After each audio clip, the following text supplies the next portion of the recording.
The problem was that it needed to be wireless because it was on the other side of the store. That's the main problem.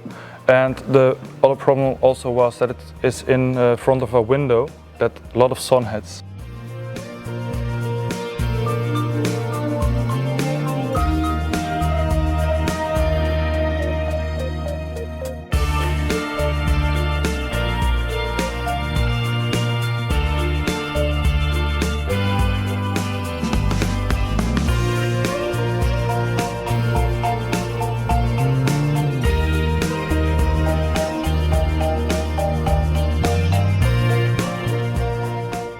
Welcome to our 3D printing lab.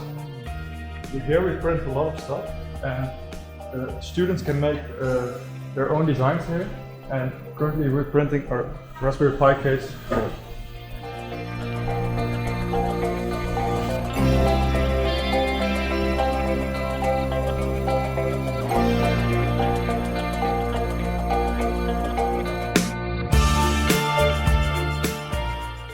The installation is just one line.